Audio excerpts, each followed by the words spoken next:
stuff, and then I'll add whatever before moving on to the next question. I feel like that could work Perfect. out. Yeah, that sounds great. Are we live? Let me pull it up. Yeah, we are live. We look great. All right. Hi, everyone. Welcome to GGP's ThanksGaming. Get it? Thanksgiving and gaming together. Bam. A celebration of women. I am one of those non-binary and non-gender conforming excellence in games. We're so thankful to have you here. Be sure to check out the Tiltify that's being posted in chat. I am Abby Sherlock, one of your interactive hosts, panelists today for this upcoming half hour, who I've covered some events like Supergirl Gamer Pro, the Overwatch League's Vancouver Titans, while serving as a Women in Games ambassador, an IGDA Velocity Scholar, and a games producer at the University of Southern California and their graduate game design program. Now, I am here with Jolie Darrow, who I would love if you could tell us a bit about yourself, your journey, and what you currently do in gaming. I'm so curious to learn. Yeah, absolutely. And thank you so much for having me, Abby. This is awesome. This is like Yay! such a nice last minute surprise. What a nice way to enter a Sunday or Right? leave a Sunday, enter the week. But yeah, I am. So it's funny because I always joke that I'm sort of I'm like video game adjacent more than Ooh, anything. yeah. It's interesting. My journey into the video gaming world is very atypical in that so first of all, I am a comedian and streamer, content creator.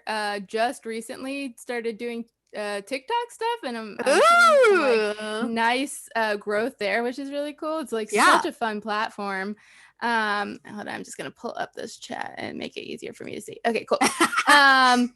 And so I only started gaming again as an adult in the past like 4 or 5 years, which is interesting, and got into it during like a weird mental health crisis, and I was like, oh, I haven't done this since I was a kid, but this is actually surprisingly amazing for my anxiety.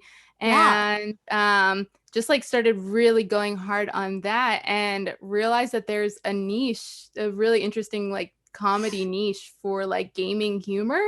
And it's and that was super interesting, and I just started like creating gaming related content. I got hooked up with Hard Drive magazine, which is a satire site for those of you not familiar. That is the satirical site that the Hard Times runs. And from there, just like really got more enmeshed in the gaming world, and it's an amazing community. I really love being a part of it. I'm super curious. You mentioned this period of where you got back into gaming. Can I ask what game it was that was like, it rekindled the spark, and you're like, I feel at home again? Yes. So this is this is sort of twofold. So the first one, this is so funny. I was writing a play for the Philadelphia Fringe Festival with one of my writing partners. His name is Jack O'Keefe. He's also a very funny writer and comedian. Very cool. And he one day we were just like taking or we were at a party, and it was like we took a break from writing, and we went up to the party at his house, and as a joke, kind of as a bit, I was like, Jack, put on a game for me, because I know he's a gamer. And he put on the game Inside. By why am I blanking? I'm blanking on the name of the studio, but they're the same ones who do Limbo. I'm sure someone in the chat knows. But yeah, he put on Inside for me, and I played the whole thing in that night. Like I stayed up till 4 a.m. at his house just playing Inside, and I love that. And I was like, oh, video games are art. Art. Yeah. You're like, no, I think we talk about this a lot in my graduate program, and I think you just mentioned Philadelphia Fringe, so a theater person too. Sure am. I could talk all day about how Twitch is theater, and I don't let me go off on that. Twitch is theater. Wait, you're literally talking to a BA from UC San Diego in theater, so we are speaking the same language. But I was gonna say, thank you. But art and technology, and that's what I feel like interactive media and games are, that perfect bridge of technology that's always innovating, and then art that's always constantly trying to say something. And so you have that beautiful meshing of the two. So like, that makes me so happy. Yeah, no, it was such an awakening. And I was like, oh, this is I love this. And the other thing too about like getting back into it is so again, I just like had a pretty bad, like it kind of correlated with this like very bad mental health episode that I had. And Mm-hmm. um it made me realize that like, I mean, I'm a huge TV consumer, I'm a Yeah. comedian, a huge comedy consumer, but it made me realize that um like video games are the perfect medium for someone who's just trying to get the fuck out of their head, because I'm allowed to curse on this, right? Yeah. I think we should be okay. Okay. I'll try to keep it down. But yeah, it's just like the perfect medium for someone who's trying to escape their own brains a little bit and like get out Yeah. their own bodies. And that was so I played that, and I was like, oh, I need to like download some games. So like I just Mm-hmm. started mobile gaming, and like on my Chromebook, with just like started playing little indies like Yeah. Her Story, and Woo, yeah. what else did I play? Just like a bunch of these smaller like Oxenfree and things like that. And then I wound up getting a Switch Oh, and yes. just got obsessed with Breath of the Wild. Oh, I love it. Did you play other Zeldas before it? No, I hadn't. It's crazy. I had like a Game Boy. I had like all the Game Boys growing up. I had like, and like Yeah. a Super Nintendo. I had like all the Nintendo stuff growing up, and I never picked up a Zelda. And then this was like earth shattering. I love that. I'm also curious because it's like you've had this like renaissance of regaming, Yes. and then I am a huge fan. I like when I saw this, I geeked on your Twitter about the famous meme account. I think I can call it that, Gamer Prez. Yes. So I want to know for those who don't know, if you could explain what it is, and then also about the process of that. Yeah. And like what it's like writing content for that. Yeah, it's such a fun project. It's like that. It's funny. I got involved with it pretty soon after moving to New York City and Okay. working with the hard drive people. I got involved with them. I had pitched another series that I was doing with them to hard drive, and then I like slowly but surely got involved. And one day before Comic-Con, so they had it as like an open source thing where anyone could. Oh, and I should explain what it is. So Ace Watkins Gamer Press 2020. That is it's basically what it sounds like. It was a gamer for president. His name is Ace Watkins, and he is the only gamer running for president 2020. Now we've changed it to Gamer Prez 20XX. And so it's like sort of infinite. And it's it's basically like games, politics, smash them together, and that's the account. And so I gotten involved with hard drive through another thing that I can talk about later, but the Jeremy Kaplowitz, who is like the mastermind behind hard drive, he had reached out to Phil Jameson, who is another like amazing creator and internet personality, to play the Gamer Prez, and they were going to go shoot something at Comic-Con, and I had written one of like the first viral tweets for the president, because it was sort of like collaborative, and I'd written something like something about how the Adobe Suite should be free, like universal Adobe Suite access. And so I was kind of like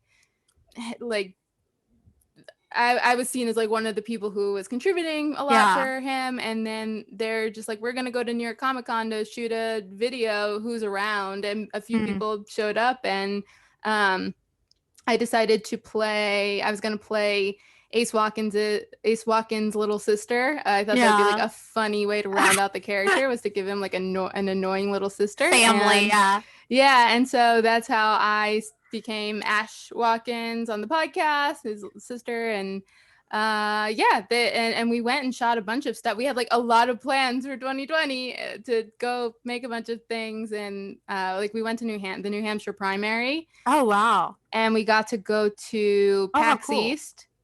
What's up? Yeah, that's so cool. I'm just like, it's like gaming journalism in parallel with, I come from a family of politicians, like that, running in parallel of the primaries. You know, that's so neat.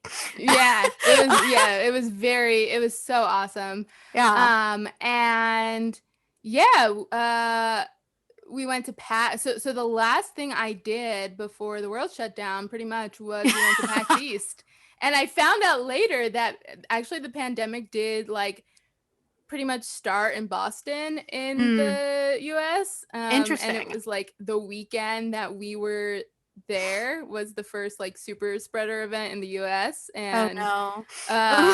I'm sure a lot of COVID went on at PAX. But yeah, that was fun. We did like a live presentation, a live rally, and it was so fun. It was such a good time.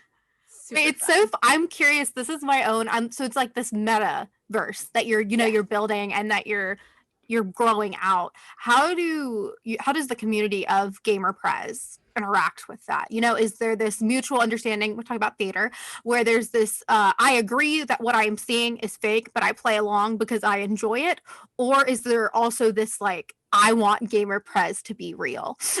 Yeah, it's an interesting medium because it is like people know it's a bit, I think, and know it's fake, but like then again they do play. It is this weird metaverse where they're like playing along, and they came up to him at PAX and like wanted to talk to him about like specific issues. And even the weirdest thing, like of course some people recognized him at PAX, that made sense. The weirdest thing was in New Hampshire, we had people come up to him and like wanted to shake his hand and do like pitch things at him, policies at him.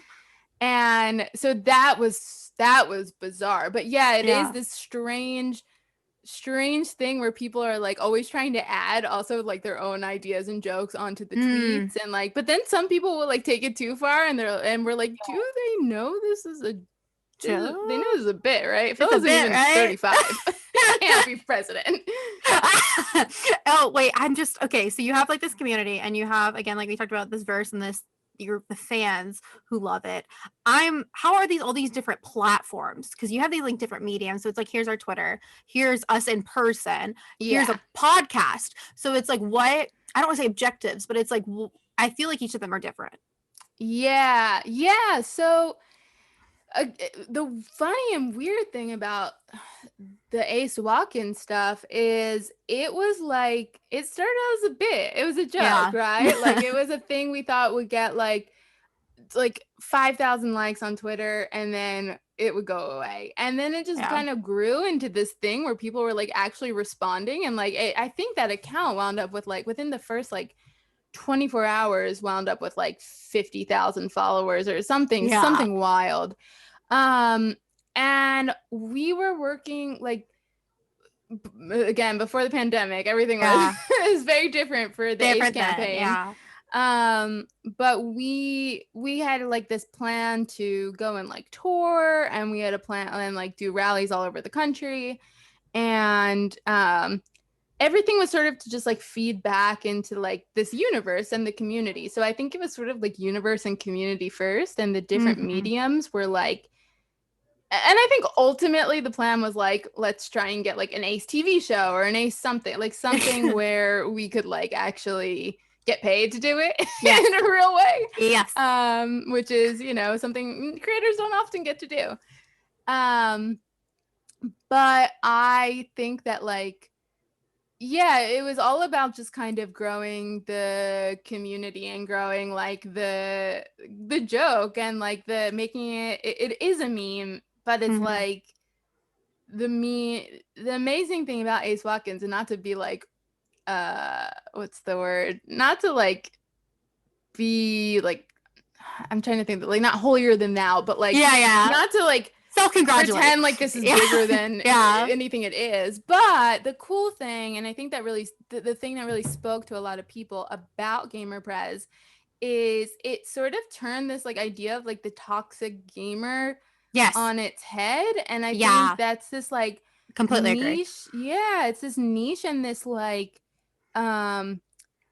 corner of gaming that like we don't really talk or like mass media doesn't talk about. Like when you think of gamers, when you think of the stereotype of gamers, you think of the classic toxic gamer, the one in the chat, like, spouting off racial slurs and whatever. And flaming people, yeah. Yeah, exactly. But like that is such a tiny little portion of it in reality of like people who are gamers and like gaming. And so the thing I think that spoke to people about Ace was like he was representing this other part, this like very left-leaning part of the gaming community, which like is the gaming community that I'm most familiar with is like Yeah. people like, you know, people who are LGBTQIA, people who are trans, people who are, you know, just every part of the spectrum of people. And it just like spoke, I think it just spoke to the internet in a real way.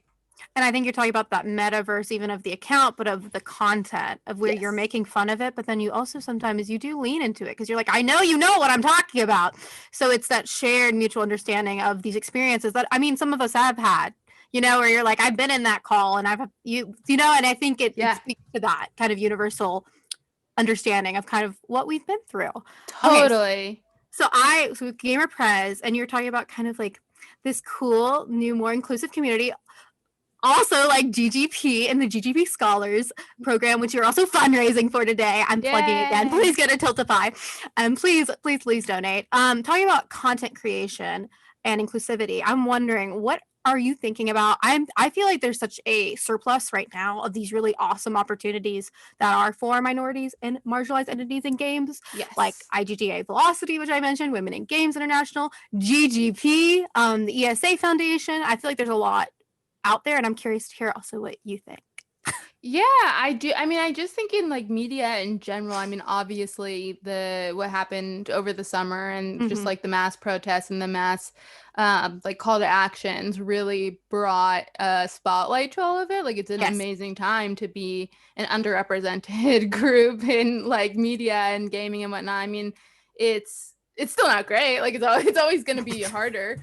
But Yeah. it's definitely like shed light on it. And I think that I don't know. I guess when I think of all of that, I think of like podcasts. Like that's the first thing I think of because I'm someone Ooh. who I'm always trying Yeah. to like find I'm always trying to like find a good podcast to listen to Yeah. about gaming and they're very hard to come by.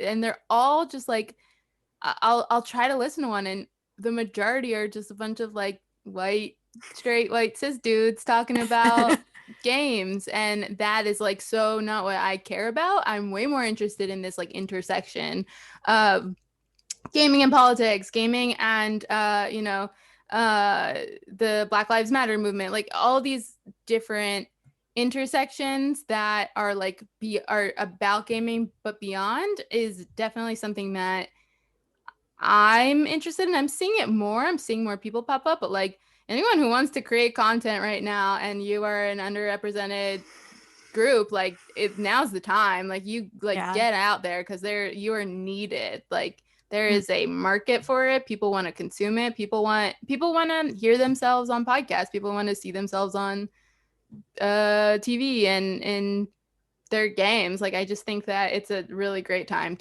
to create. And you're talking about just creating, and I feel like that intersectionality almost of agency, where you talked earlier about COVID, pre-COVID versus post-COVID, and this Yeah. almost changing of the media landscape, where as an individual, you almost now have that power to self-publish more so because we are more so stuck in our homes in this current environment. So I'm curious talking about like maybe your own content and gamer press about pre-COVID versus post-COVID versus the future. Yeah, it's a real weird time to be a creator.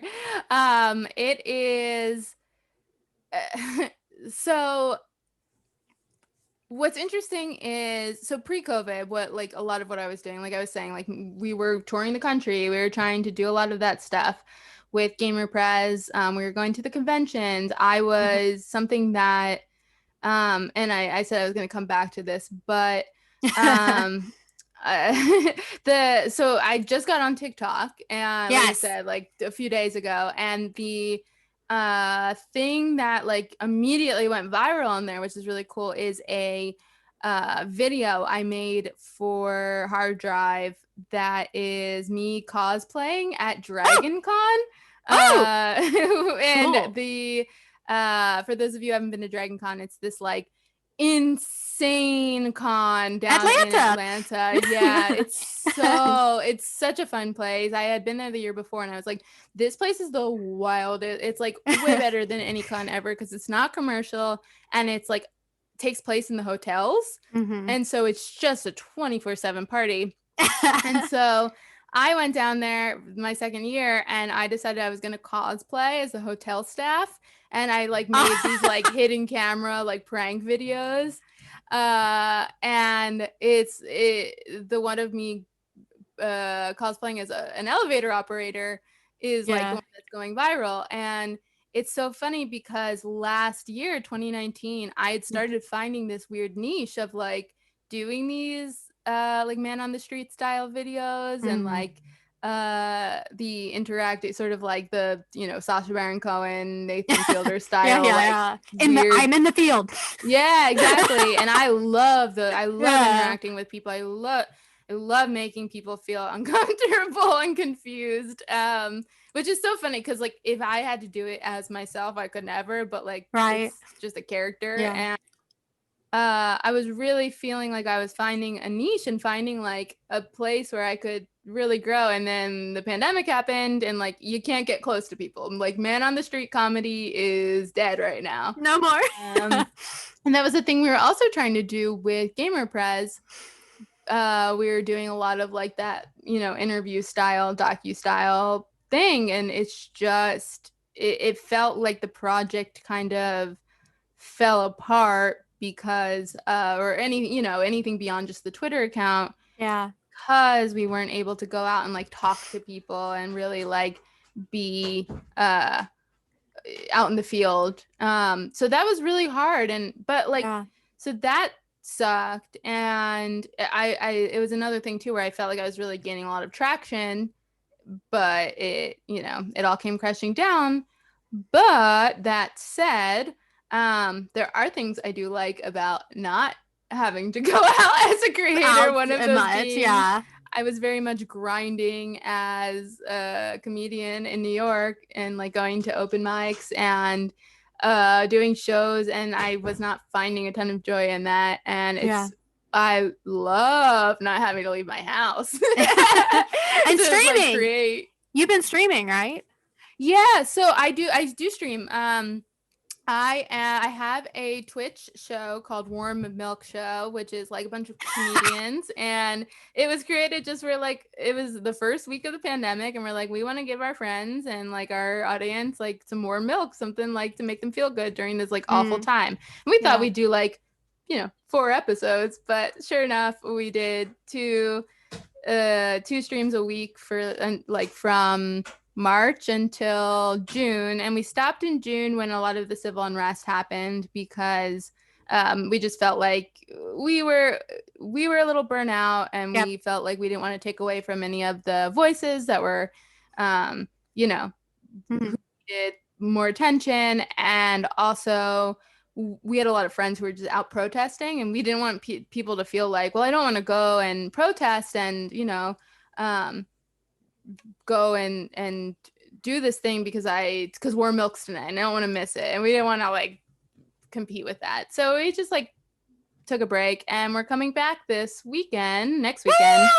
Yeah, we're like, oh, it's time. Everyone's stuck inside again. Let's like make everyone feel good on the weekend. So that is Saturdays and Wednesdays at 9 p.m. on Twitch. Warm Milk Show. But yeah, that's and plug. Yeah, right. Just don't mind me. I'm just gonna No, please. And I think it's also because basically our half hour is supposed to be kind of on content creation, and you're talking about where we were and about events and this like in-person contact and networking and presentation that was so important. And now I think you kind of illustrate a clear through line of hope of what we're doing now in a new digital place where there are these new dynamic, very like multi-sectional new content, and it doesn't know if it could be a show, it could be a interview, it could be a podcast watching together, it could be a movie you're streaming together with your friends. There are these ways, and streamers do this too, where community is congregating in ways that we almost haven't before. Yeah, definitely. to facilitate those relationships. And I think yeah. the internet, I think people want community more than ever Yes. too, and they want, Right? and that's like the thing, and that's like, you know, the rise of Twitch and the rise of streaming is very much like what we realized very quickly as creators on our show, me and my co-host John. There's going to be 2 new co-hosts coming up, but we were the ones who started the show, and what we realized is like, and what streamers know is the things that do the best and the things that get people to stick around are the things that are interactive. And Yes. it's because when people tune into streaming, they want to feel involved and they want their voice to be heard. And so, and I think that's like the super cool thing about Twitch is like it is a community, and it is a place where people can go and they feel like they feel warm and cozy. They're with their friend, they're with their and that's the thing people talk about with like Alex Trebek, and why it was so sad when he died, is like he was their friend that came on the TV every day. And I think this is like that plus some. I agree. So we unfortunately only have like 3 minutes left. So I was thinking, I know we just went with each other, which I love. But I'm curious about any like final. I'm gonna give some to you after you go. I need to collect my thoughts. But some like advice or words of wisdom you would have to any women, non-binary or non-gender conforming folks out there who are watching LGBTQ plus I, questioning, wondering their place in games. If you could give them some words. Yeah, absolutely. So this is just something that I'm realizing is like, I think just, and it sounds so corny and so friggin' tropey, but like, be yourself. And again, so tropey, but like, again, there is this like, people just want authenticity. That is what people want. Yes. They want authenticity. They want someone they can trust. They want originality. And like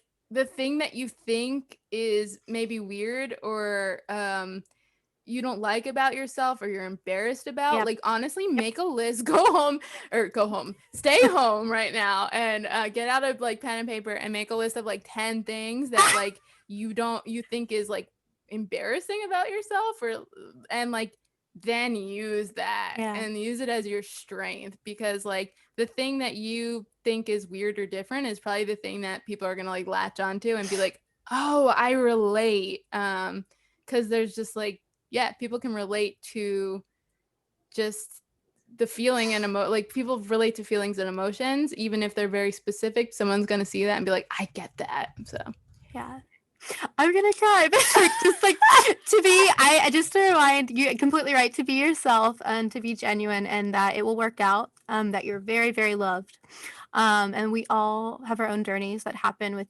different events happening at different times. yes. So I feel like I keep reminding myself. I feel like especially this year, different things happen at different times to different people. So everyone is so individualistic. And it will, and it does get better. It's like, that's the other thing. It's like you can go through a really bad period, but like one day you'll look back and be like, oh, and I'm doing great now. Oh, weird. I'm out of it now. Yeah. So the hope is always there. So I am so grateful that you spent time with me today, Jolie. Can you plug your socials for the audience today? And thank you so much for having me. I mean, this was so fun. I love talking about creating and video games. Okay, my socials, everything is at Jolie Darrow. I have it written in the Zoom. I'm on TikTok. I'm on Twitter, Instagram, and then on Twitch. Come watch my Twitch show next Saturday at 9 p.m. Warm Milk Show. Warm Milk Show, yay! I am Abby Sherlock, Abby_Sherlock, like the fictional character, on all social media platforms. And a reminder that GGP partners to give scholarships which nurture inclusivity, academic excellence, and community service. Their goal is to provide systemic access to opportunities in the game industry. So please, please, please continue supporting their truly exceptional scholar program in Tiltify right now. And we are going to go off, but you're going to come back and you're going to have a Future Initiative 2021 with some awesome folks. And then after that, you're going to have even more Wimix and games and streamers. So thank you so much for having us. Bye, y'all. Thank you. Bye.